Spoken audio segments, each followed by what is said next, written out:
ನಾವೆಲ್ಲಿದ್ವಿ? ಭಗವಂತನ ಗರ್ಭದಲ್ಲಿ. ಭಗವಂತನ ಗರ್ಭದಲ್ಲಿದ್ದೀವಿ ನಾವು. ದೇವಿ ಪುರಾಣ ಬಹಳ ಜನ ಓದ್ತಿರ್ತೀರಿ. ದೇವಿ ಪುರಾಣದಾಗ ಇದ್ರ ಬಗ್ಗೆ ಉಲ್ಲೇಖ ಅದ. ಏನಂತಂದ್ರೆ ಜಗತ್ತು ಪ್ರಾರಂಭ ಆಗುವಾಗ ದೇವಿ ಇದಕ್ಕೆ, ದೇವಿ ಅಂದ್ರೆ ಬೇರೆ ಅಲ್ಲ, ವಿಷ್ಣು ಅಂದ್ರೆ ಬೇರೆ ಅಲ್ಲ, ಮತ್ತೆ ಶಕ್ತಿ ವಿಷ್ಣು ಬೇರೆ ಅಲ್ಲ. ಆ ದೇವಿ ಇದಕ್ಕೆ ಈ 3 ಮಕ್ಕಳನ್ನ ಬಿಟ್ಟು ಹೋದ್ರು. ಅವಾಗ ಈ 3 ಜನ ಎಷ್ಟೋ ವರ್ಷ ತಪಸ್ಸು ಮಾಡಿದ್ರು. ಯಾರು? ಬ್ರಹ್ಮ, ವಿಷ್ಣು, ಮಹೇಶ್ವರ. ಆ ತಾಯಿ ಬರಲೇ ಇಲ್ಲ. ಅದಕ್ಕೆ ತಪಸ್ ಮಾಡಿದಾಗ ಮತ್ತೆ ಬಂದಿರುತ್ತೆ.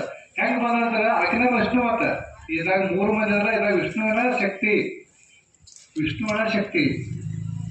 ಹೆಂಗ್ ಬರ್ತೀವಿ ಅಂದ್ರ ಈ ಹುಡುಗರು ಏನ್ರೆ ದನವಕರ ಸಿಗ್ತಾವ, ಹೆಣ್ಮಗಳು ಓಡ್ಬಿಡ್ತಾರ, ಸೆರಗಿನ ಕಬರಿಂದ ಓಡ್ಬಿಡ್ತಾರ. ಆಗ ದೇವಿ ಇವು 3 ಮಂದಿನ ಎತ್ಕೊಳಕ್ ಓಡ್ಬಿಡ್ತಾರ.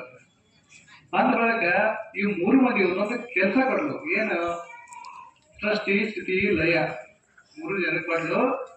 ಅಲ್ಲಿ ಇವರಿಗೆ ಅವಾಗ ಸ್ವಲ್ಪ ವಾಗ್ವಾದ ಆತ. ನಾ ಹೆಚ್ಚು ನೀ ಹೆಚ್ಚು ಅಂತ ಕೇಳಿ ಸಂಕೇತ ಹೇಳಿದ್ರು. ವಾಗ್ವಾದ ಆದಾಗ ಮೊದಲ ಬ್ರಹ್ಮನ ಪಟ್ಟಿಯೊಳಗ ಇವ್ರಿಬ್ಬರನ್ನು ತೋರ್ತಾನ ನಾವು. ಬ್ರಹ್ಮ ಇದ್ದಾವ ನಾವು ಪಟ್ಟಿಯೊಳಗ.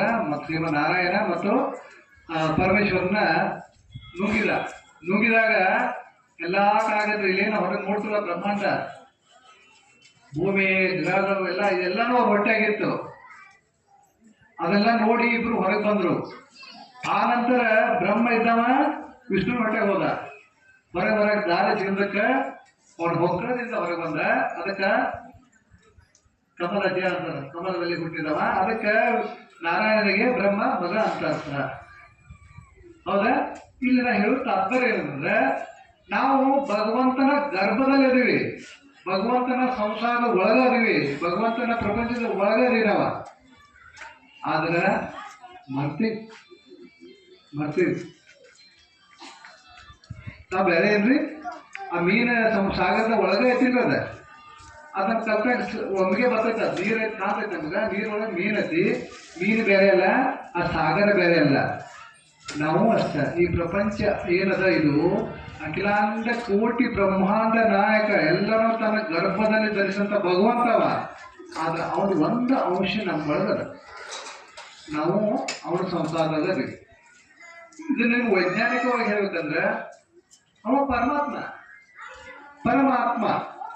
ನಾವೆಲ್ಲ ಆತ್ಮಂದಿರು. ಆತ್ಮ